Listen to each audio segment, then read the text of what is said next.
একদম বেসিক থেকে দেখাচ্ছি, অনেক শর্টকাট তোমরা ইন্টারনেটে পাবা, কিন্তু কোনো জায়গায় তো ভেঙে ভেঙে বেসিক দেখায় না। সো এই বেসিকটা একটু দেখো।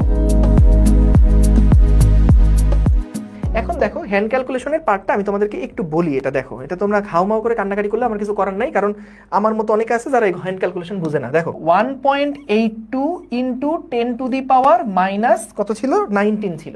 হ্যাঁ, এখন খেয়াল করো, আমরা প্রথমে যেটা করব, সবার আগে এই যে দশমিকগুলো আছে না, এই দশমিকগুলোকে আগে পূর্ণ সংখ্যা বানানোর চেষ্টা করব। তাইলে আমাকে বলো 9.1, খেয়াল করো 9.1, 9.1 কে যদি 91 বানাতে চাই, তাহলে কি এটাকে 10 দিয়ে গুণ করতে হবে না?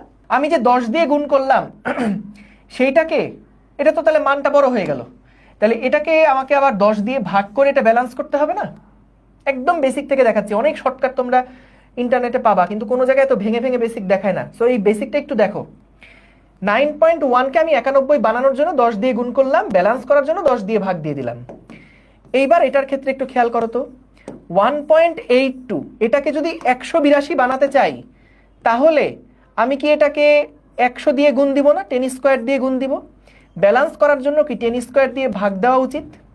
আবার এটার জন্যও করতে পারো, 1.6 আছে, এইটাকে তুমি যদি 10 দিয়ে গুণ করো তাহলে 16 হয়ে গেল পূর্ণ সংখ্যা, তাহলে আবার 10 দিয়ে ভাগ দিয়ে দাও। এইবার আসো পরের লাইনটা আমরা লিখি। এইখানে আসলো 91 গুণ, এই যে 10 দিয়ে গুণ হওয়ার পরে এই পুরাটা মিলে কত হয়ে গেল, 91 ইন্টু, বলো তো 10 টু দি পাওয়ার মাইনাস 31, নিচে আবার একটা 10 টু দি পাওয়ার 1 আছে, এটা মানে কত, 10 থাকা মানে কি 10 টু দি পাওয়ার 1 না? তাহলে মাইনাস 31 থেকে একবার দিলে কত হয়, মাইনাস 32, মাইনাস 32। এবং এখানে হচ্ছে 1.82 ছিল, সেটাকে আমরা কি বানাইছি দেখো, 1.82 যেটা ছিল এই পুরাটাকে 100 দিয়ে গুণ দেওয়ার পরে আমাদের আসছে কত, 182, এবং মাইনাস 19 আবার নিচে আছে 2, তাহলে কি মাইনাস 21 হয়ে গেল না? এই যে মাইনাস 19 আর নিচে যেহেতু আছে মাইনাস 2, মাইনাস 19 মাইনাস 2 ইন্টু পরেরটা হলো 16 ইন্টু দেখো এখানে 1, তার মানে 10 to the power minus 9 minus 1। তাহলে কি আসে, এখান থেকে লেখা যায় 91 into 10 to the power minus 32, 182 into 10 to the power minus 21 into 16 into 10 to the power minus 10। এই দেখো 91 দুগুণে 82, এখান থেকে 2 পাইছিলাম, ইন্টু 16 আসছিল। এইবার আসো আমরা 10 এর পাওয়ারগুলো নিয়ে কাজ করি।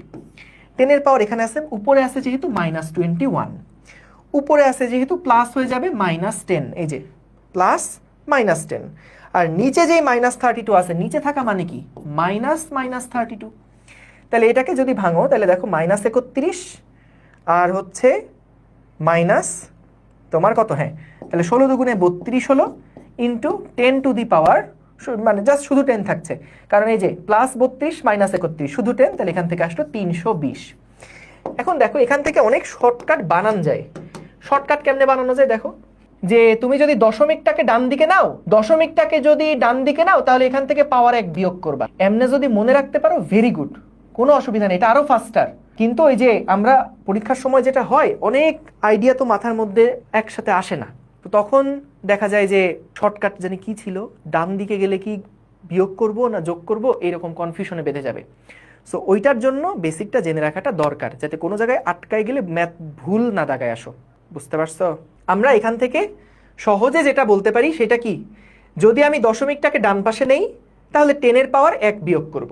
পাশে লাগলে লিখে দেই শর্টকাটটা, যে আমরা দশমিক 1 ঘর ডান দিকে নিলে 10 এর পাওয়ার 1 বিয়োগ করব, ব্যাস হয়ে গেল।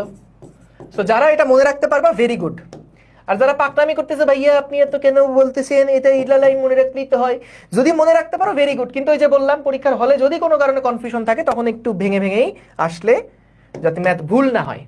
ডান।